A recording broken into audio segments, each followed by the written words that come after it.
Hi hello ನಮಸ್ಕಾರ friends, ನಾನು ನಿಮ್ಮ Mala Shivaprakash. Please welcome back to my channel Mala ಮನೆಗಳ. ಇವತ್ತು ನಾನು ನಿಮಗೆ ನಮ್ಮ ಕಿಚನಲ್ಲಿ ಮಾಡಿ ತೋರಿಸ್ತಾ ಇರೋದು ಟೇಸ್ಟಿಯಾಗಿರುವಂತಹ restaurant style sweet corn white sauce pasta. ಇದು ಮಾಡೋ ಅಥೆಂಟಿಕ್ ಸ್ಟೈಲ್ ಅಥವಾ ಅಥೆಂಟಿಕ್ ವೇ ಯಾವುದು ಅಂತ ಅಂದ್ಬಿಟ್ಟು ತೋರಿಸ್ತೀನಿ. ಬೆಸ್ಟ್ ವೇ ಮತ್ತು ಈಸಿ, ತುಂಬ ಕಮ್ಮಿ ಇಂಗ್ರೀಡಿಯೆಂಟು, ತುಂಬ ಈಸಿಯಾಗಿ ಮಾಡ್ಬೋದು. ಮೊದಲಿಗೆ ನಾನು ಒಂದು ಪಾತ್ರೆಯಲ್ಲಿ ನೀರು ಕಾಯಕ್ಕೆ ಇಟ್ಕೊಂಡಿದ್ದೀನಿ. ಅದಕ್ಕೆ ಒಂದು ಸ್ವಲ್ಪ ಉಪ್ಪು, ಒಂದು ಸ್ಪೂನ್ ಎಣ್ಣೆ ಹಾಕ್ಕೊಂಡು ಅದಕ್ಕೆ ನಾನು ಪಾಸ್ತಾ, ಅಂದರೆ ನಾನು ಸ್ವಿಸ್ ಪಾಸ್ತಾ ಬರುತ್ತಲ್ಲ, ಸ್ಕ್ವಿರಲ್ ಪಾಸ್ತಾ ಥರ ಅದನ್ನು ಹಾಕ್ಕೊಂಡಿದ್ದೀನಿ. ಅದು ಬೇಯಕ್ಕಿಟ್ಟಿದ್ದೀನಿ. ಮತ್ತು ಒಂದು ಕಡೆ ಸ್ವೀಟ್ ಕಾರ್ನ್ನ ಬಿಡಿಸಿ ಅದನ್ನು ಕೂಡ ಬೇಯಕ್ಕಿಟ್ಕೊಂಡಿದ್ದೀನಿ ಒಂಚೂರು ಉಪ್ಪು ಹಾಕ್ಬಿಟ್ಟು. ಮತ್ತು ಪಾಸ್ತಾ ನಮಗೆ 80% ಅಷ್ಟೇ ಬೇಯಬೇಕು. ಬೆಂದಿದ್ದ ಪಾಸ್ತಾನ ನೀರನ್ನು ಸ್ವಲ್ಪ ಶೋಧಿಸ್ಕೊಂಡು ಒಂದು ಸ್ವಲ್ಪ ನೀರನ್ನ ಹಾಗೆ ಇಟ್ಕೊಂಡಿದ್ದೀನಿ, ಯಾಕಂದರೆ ಅದನ್ನು ಮುಂದಕ್ಕೆ ಯೂಸ್ ಮಾಡ್ಕೊಳ್ಳೋಣ ಅಂತ. ಆಮೇಲೆ ಇನ್ನೊಂದು ಬಾಣಲಿ ಇಟ್ಬಿಟ್ಟು ಅದಕ್ಕೆ ಒಂದೂವರೆ ಸ್ಪೂನಷ್ಟು ನಾನು ಬೆಣ್ಣೆ ಹಾಕ್ಕೊಂಡಿದ್ದೀನಿ. ಬೆಣ್ಣೆ ಹಾಕ್ಕೊಂಡು ಒಂದು ಸ್ಪೂನಷ್ಟು ಮೈದಾ ಹಾಕ್ಕೊಂಡು ಅದನ್ನು ಮೈದಾನ ಹುರಿತೀನಿ. ಹುರಿಯೋದ್ರಿಂದ ಹಸಿ ವಾಸನೆ ಹೋಗುತ್ತೆ. ನಾವು ಮೈದಾ ಇಲ್ಲಾಂದರೆ ಗೋಧಿ ಹಿಟ್ಟು ಕೂಡ ಹಾಕ್ಕೋಬೋದು, ಬಟ್ ನಾನಿವತ್ತು ಮೈದಾನೇ ಹಾಕ್ಕೊಂಡಿದ್ದೀನಿ ಒಂದು ಸ್ಪೂನು. ಅದನ್ನು ಹುರಿದ್ಬಿಟ್ಟು ಸ್ವಲ್ಪ ಕೆಂಪಿಗೆ ಕಲರ್ ಚೇಂಜ್ ಆಗುತ್ತೆ ಮತ್ತು ಅರೋಮ ಕೂಡ ಚೇಂಜ್ ಆಗುತ್ತೆ. ಅದು ಚೇಂಜ್ ಆದಮೇಲೆ ನಾವು ಅದಕ್ಕೆ ಹಾಲು ಹಾಕ್ಕೊಂಡು ಇದು ಹುರಿದಿರೋದ್ರಿಂದ ಅದು ನಮಗೇನು ಅಷ್ಟು ಗಂಟು ಕಟ್ಕೊಳ್ಳೋದಿಲ್ಲ.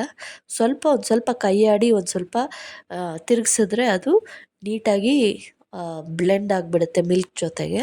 ಸೊ ಬ್ಲೆಂಡ್ ಆದಮೇಲೆ ಅದಕ್ಕೆ ನೀಟಾಗಿ ಬ್ಲೆಂಡ್ ಆಗ್ತಾ ಇರುತ್ತೆ.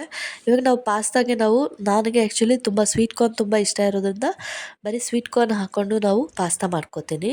ಆ್ಯಕ್ಚುಲಿ ಪಾಸ್ತಾಗೆ ನಾವು ಬ್ರೊಕೊಲಿ ಮತ್ತು ಬೆಲ್ ಪೆಪ್ಪರ್ಸು ಮತ್ತು ಇದು ಎಂಥದ್ದು ಬೆಲ್ ಪೆಪ್ಪರ್ಸ್ ಹಾಕ್ಕೋಬೋದು, ಬ್ರೊಕೊಲಿ ಹಾಕ್ಕೋಬೋದು, ಮತ್ತು ಕ್ಯಾಪ್ಸಿಕಮ್ ಈ ಥರ ಎಲ್ಲನೂ ನಾವು ಬೆಣ್ಣೆಯಲ್ಲಿ ಟಾಸ್ ಮಾಡಿಬಿಟ್ಟು ಹಾಕ್ಕೋಬೋದು. ಬಟ್ ನಾನಿವತ್ತು ಬರೀ ಸ್ವೀಟ್ ಕಾರ್ನ್ ಹಾಕತ್ತಿದ್ದೀನಿ.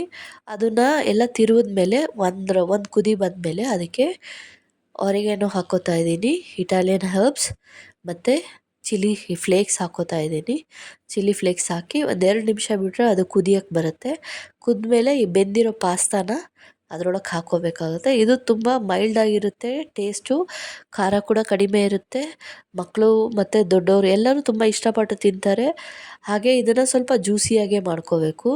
ನಾನು ಸ್ವಲ್ಪ ಪಾಸ್ತಾದು ನೀರನ್ನ ಕೂಡ ಇಟ್ಕೊಂಡಿದ್ದೀನಿ, ಅದು ಸ್ಟಾಕ್ ಅಂತಾರಲ್ಲ ಅದು ಚೆನ್ನಾಗಿರುತ್ತೆ ಅದ್ರ ಜೊತೆಗೆ. ಯಾಕಂದರೆ ಸ್ವಲ್ಪ ಅದು ಜ್ಯೂಸಿಯಾಗೇ ಇರಬೇಕು, ಇಲ್ಲಾಂದರೆ ಸ್ವಲ್ಪ ಹೊತ್ತು ಹೋದ್ಮೇಲೆ ಅದು ಗಟ್ಟಿ ಆಗಿಬಿಡುತ್ತೆ, ಆವಾಗ ತಿನ್ನೋಕ್ಕೆ ಚೆನ್ನಾಗಿರೋದಿಲ್ಲ.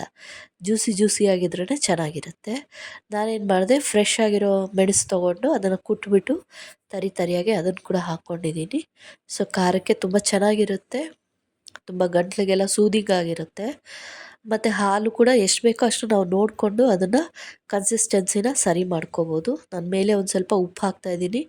ನಾವು ಸ್ವಲ್ಪ ಪಾಸ್ತಾ ಕೂಡ ಹಾಕಿದ್ದೀವಿ, ಸ್ವೀಟ್ ಕಾರ್ನ್ ಕೂಡ ಹಾಕಿದ್ದೀವಿ. ಸೊ ಹಾಗಾಗಿ ನೋಡ್ಕೊಂಡು ಒಂದು ಸ್ವಲ್ಪ ಹಾಕ್ಕೋಬೇಕಾಗುತ್ತೆ. ಹಾಕ್ಕೊಂಡು ಜೊತೆಗೆ ಇದು ನಾನು ಚೀಸ್ ಹಾಕ್ಕೋತಾ ಇದ್ದೀನಿ. ಚೀಸ್ ಹಾಕಿಬಿಟ್ಟು 2 ನಿಮಿಷ ಸ್ಟವ್ ಆಫ್ ಮಾಡಿ ಇಟ್ಬಿಟ್ರೆ ಅದು ನೀಟಾಗಿ ರೆಡಿಯಾಗಿರುತ್ತೆ. ಆಮೇಲೆ ಅದನ್ನು ಬಿಸಿಯಲ್ಲೇ ಸರ್ವ್ ಮಾಡಿ ಬಿಸಿ ಬಿಸಿ ತಿಂದರೆ ತುಂಬ ಟೇಸ್ಟಿಯಾಗಿರುತ್ತೆ.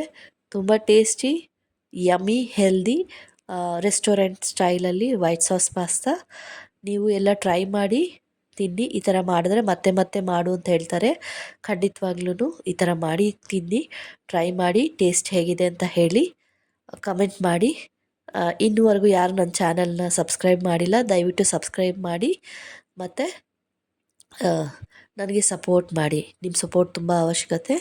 Thanks for watching.